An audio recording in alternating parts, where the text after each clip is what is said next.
Saudi अरब ने रियाल के लिए नया मुद्रा चिन्ह किया लॉन्च। नमस्कार, स्वागत है आपका हमारे चैनल डेली सऊदी न्यूज पर। खबर शुरू करने से पहले एक जरूरी सूचना आपको दे दें कि अगर आप सऊदी में फंस गए हैं, कफील आपको छोड़ नहीं रहा है, आप परेशान हैं, वापस अपने घर लौटना चाहते हैं, तो घबराए नहीं। स्क्रीन पर दिए गए नंबर पर कांटेक्ट करें। इनका नाम अहमद अली है। ये आपको कानूनी प्रक्रियाओं के तहत महज 3 से 4 दिन के अंदर ही खरूज लगाकर सऊदी से फाइनल एग्जिट कराकर आपको सही सलामत अपने देश पहुंचा देंगे। सऊदी अरब ने अपनी आधिकारिक मुद्रा रियाल के लिए नया सिंबल यानी कि चिन्ह जो है वो लॉन्च किया है। यह फैसला 20 फरवरी को किंग सलमान बिन अब्दुल अजीज की मंजूरी के बाद लिया गया। सऊदी सेंट्रल बैंक ने कहा है कि यह कदम राष्ट्रीय मुद्रा की पहचान को मजबूत करने और उसे अंतर्राष्ट्रीय स्तर पर पहचान दिलाने के लिए उठाया गया है। इससे सऊदी रियाल की वैश्विक स्तर पर एक अलग पहचान बनेगी और यह सभी वित्तीय लेन देन में आसानी से इस्तेमाल किया जा सकेगा। कैसा है नया चिन्ह, तो बता दें। नया प्रतीक चिन्ह अरबी सुलेख से प्रेरित है और इसे आधुनिक तकनीकी मानकों के अनुसार डिजाइन किया गया है। यह सऊदी अरब की समृद्ध सांस्कृतिक विरासत को भी दर्शाता है। इसमें इम्पोर्टेंट क्या है, तो बता दें, ये राष्ट्रीय और अंतर्राष्ट्रीय स्तर पर सऊदी रियाल को मजबूत करेगा। सभी वित्तीय और व्यापारिक लेन देन में इसका उपयोग आसान होगा। यह सऊदी अरब के वित्तीय पहचान को और मजबूत करेगा। सऊदी सेंट्रल बैंक के गवर्नर अयामान अल सयारी ने किंग सलमान और क्राउन प्रिंस मोहम्मद बिन सलमान का आभार जताते हुए कहा है कि यह निर्णय सऊदी अरब को वैश्विक वित्तीय क्षेत्र में एक नई पहचान देगा। इस पहल को सऊदी अरब के संस्कृति मंत्रालय, मीडिया मंत्रालय और सऊदी मानक मेट्रोलॉजी और गुणवत्ता संगठन के सहयोग से तैयार किया गया है।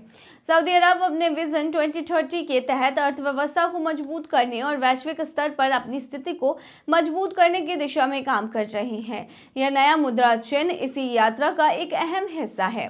बता दें, विजन 20 सऊदी अरब सरकार द्वारा लॉन्च किया गया एक महत्वाकांक्षी योजना है जिसे 2016 में क्राउन प्रिंस मोहम्मद बिन सलमान ने पेश किया था। इसका मुख्य उद्देश्य सऊदी अरब की अर्थव्यवस्था को तेल पर निर्भरता से हटाकर विविधता लाना और देश को एक वैश्विक आर्थिक और सांस्कृतिक हब बनाना है। विजन 2030 के प्रमुख लक्ष्य की बात करें तो आर्थिक विविधता, सऊदी की अर्थव्यवस्था को गैर तेल क्षेत्र जैसे पर्यटन, मनोरंजन, स्वास्थ्य, शिक्षा और तकनीक की ओर बढ़ाना है। निजी क्षेत्र का विकास भी करना है, विदेशी निवेश को आकर्षित करना और निजी कंपनियों को बढ़ावा। सऊदी अरेबिया ने बुलाई जीसीसी की बैठक। पूरा माजरा चलिए बताते हैं। सऊदी क्राउन प्रिंस मोहम्मद बिन सलमान ने गल्फ कॉर्पोरेशन काउंसिल के देशों जॉर्डन और मिस्र के नेताओं को शुक्रवार को रियाद में एक बैठक के लिए न्योता भेजा है। इस बैठक के कई मतलब निकाले जा रहे हैं। हालांकि यह इनफॉर्मल मीटिंग जीसीसी देशों जॉर्डन और मिस्र के नेताओं के बीच कई सालों से होती आ रही है। अरब न्यूज की रिपोर्ट के मुताबिक सूत्र ने कहा है कि संयुक्त अरब कार्रवाई और कोई भी फैसला अरब समिट के एजेंडों में शामिल किया जाएगा जो 4 मार्च को मिस्र में आयोजित हो रही है। आपको बता दें कि इस वक्त अभी मुस्लिम मुल्क अमेरिका की नई सरकार से काफी परेशान नजर आ रहे हैं।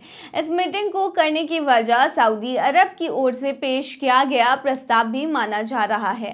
दरअसल ट्रंप ने गाजा को खाली करने और वहां रहने वाले फिलिस्तीनियों को जॉर्डन और मिस्र में शिफ्ट करने का प्लान किया है। इसके साथ ही ट्रंप ने धमकी दी है कि अगर ये मुस्लिम मुल्क ऐसा नहीं करते हैं तो उन्हें दी जाने वाली सहायता को रोक दिया जाएगा। ट्रंप ने इस प्रस्ताव का विरोध कई मुस्लिम देशों ने किया है। हाल ही में खबर सामने आई थी कि सऊदी अरब ट्रंप के जरिए पेश किए गए प्रस्ताव का दूसरा ऑप्शन ढूंढ रहे हैं। इसके लिए वह अपने पड़ोसियों के साथ बैठक भी करने वाले हैं। गाजा में सीज फायर के बाद ट्रंप आक्रामक रूप से अपनाए हुए हैं। वह लगातार ऐसे बयान दे रहे हैं जो मुस्लिम देशों को पसंद नहीं आ रहे हैं। बता दें कि गाजा में पहले फेज का सीज फायर जारी है जिसमें बंधकों की अदला बदली की जा रही है। साथ ही गाजा के लोगों को मदद फराहम हो रही है, मतलब मदद भी मिल रही है। हालांकि अभी दूसरे फेज की बातचीत शुरू नहीं हुई है। डोनाल्ड ट्रंप ने हाल ही में यह प्रस्ताव देकर अरब दुनिया में आक्रोश फैला दिया है कि गाजा पट्टी से उसके 24 लाख लोगों को पड़ोसी मिस्र और जॉर्डन में भेज दिया जाएगा। इसका दुनिया के ज्यादातर देशों ने विरोध किया है। अरब देश चाहते हैं कि ट्रंप के इस प्लान का मजबूती से जवाब दिया जाए ताकि गाजा को खाली करने की योजना को रोका जा सके। जॉर्डन के राजा अब्दुल्ला दूती ने इस महीने डोनाल्ड ट्रंप से अपनी मुलाकात में कहा था कि गाजा पर जल्दी ही बेहतर फैसला लिया जाएगा। मिस्र से भी इस पर का प्लान तैयार करने का संकेत दिया गया है। मिस्र के पूर्व राजनयिक मोहम्मद हेगाजी ने बताया है कि 3 से 5 साल की अवधि में 3 तकनीकी चरणों में चलने वाली एक योजना की रूपरेखा तैयार की गई है। ऐसे में यह बैठक फिलिस्तीनी मुद्दे के संदर्भ में महत्वपूर्ण है। तो ये थी तमाम जानकारी। बने रहिए ऐसी तमाम खबरों के लिए डेली सऊदी न्यूज़ पर।